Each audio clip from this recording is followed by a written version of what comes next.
Hi everyone, it's Jan with What You Make It, and I am here today to share with you how I made this little jar of tulips element that I put on this birthday card. I used a couple of Papertrey ink stamp sets that are based around the friendship jar, and the add-on piece that I used was the Spring Flowers collection. And I loved it because it had those tulips that were just going to be so pretty in it. I also was excited about using the Stella and Rose collection from my mind's eye. There's so many pretty papers in there, and I could have used any one of them and been totally excited about it. One of the things that I love about Papertrey ink stamp sets is that many times they come with die cuts that coordinate with them. So the first thing that I did was I went ahead and cut the jar and the lid out. I wasn't sure if I was going to use the lid or not, and then I began picking out some of the papers that I wanted to use on the card. The die set comes with a little collar for the jar that you can add in a contrasting paper pattern, and so I went ahead and cut those out. You see, I've got lots of options there available to me.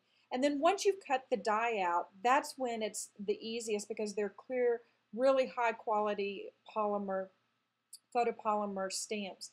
You can very easily position your stamp right over your die cut and add the line element to it. And I just think it gives you such a finished element when you're done. So I went ahead and stamped my jar.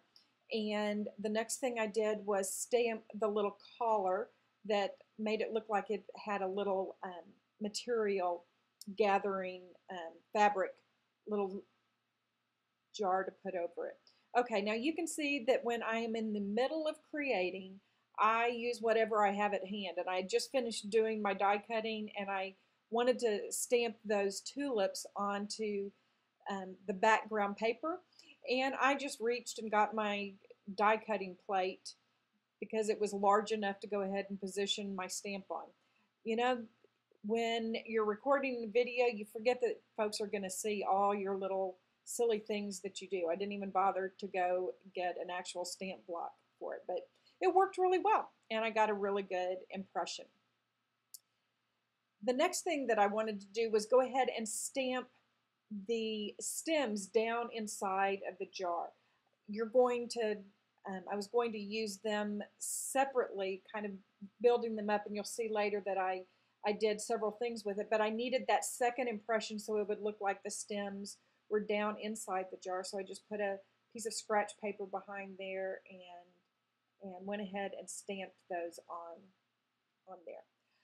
Now it was time to pick out the colors for my markers, and so I got my chart out and I held my paper up next to it. For me, that's really the only way I can find the colors that I want.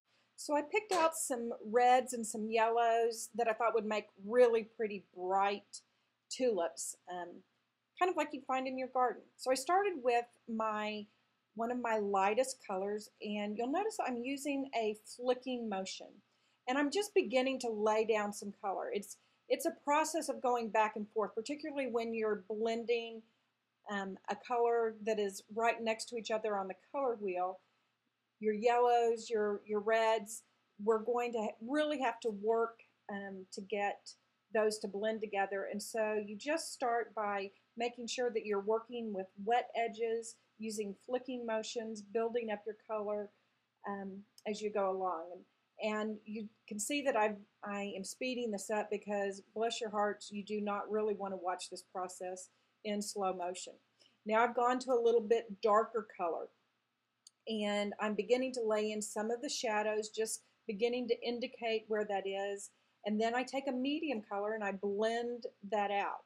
And it's just a process of going back and forth between that. I stop and I look at it. I look to see if it has the shadow and the shading that I want, and then now I'm going to begin using the reds, and I'm starting at the tips with what is going to be my darkest color out on the tip, and using those same flicking motions, bringing the color down into the yellow. And once I've got all that laid in there, now I take one of my medium to light colors of yellow and I am flicking into and then drawing the color back down into the yellow. And you can see that it's beginning to blend here pretty well. Still have some pretty definitive lines there, but I stop and take a look at it. And in the blending, you begin to lose some of your shadows. So always go back and grab your dark colors again and make sure that you're getting plenty of those range of colors in there. You don't want it all to become kind of middle color. You want the deepest red and the darkest yellows to be really distinct. And really the only way you can do that is to stop and take a look at your work in progress. Back up from it, look at it, see if it is what you want. Now I finished the flowers, I'm pleased with those, and I'm starting that same process with my greens now. I'm starting with my lightest color and coloring the entire leaf area, and then coming back in with a little bit darker green, and you'll see that I begin lining up my jar because that same look has to continue down into the stems that are in the jar. You want that continuity, and so you'll notice that I begin to keep that close by as I'm adding darker colors in. Now I'm adding some shadow and some shading on these flowers. Anywhere that the stems are down underneath the flowers, I'm taking that darker color of green and just blending that in. And again, I'm not going to make you watch, the entire process going back and forth, but you can see that just by stopping, taking a look, and then going and getting your darkest color and adding your shade and shadow in, you get a really nice finished look. I really liked how that turned out.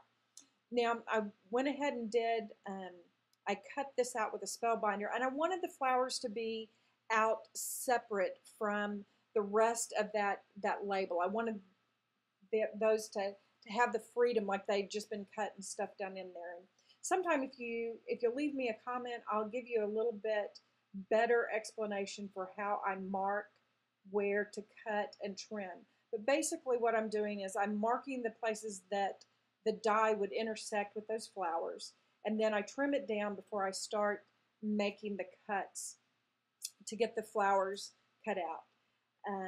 And I just take my time, I turn the paper. You want to be really precise with this, and then when you finish cutting that out, you put the part that you do not want cut outside of the die and run it through. Again, if you're interested in knowing more about how I do that, please just leave me a message.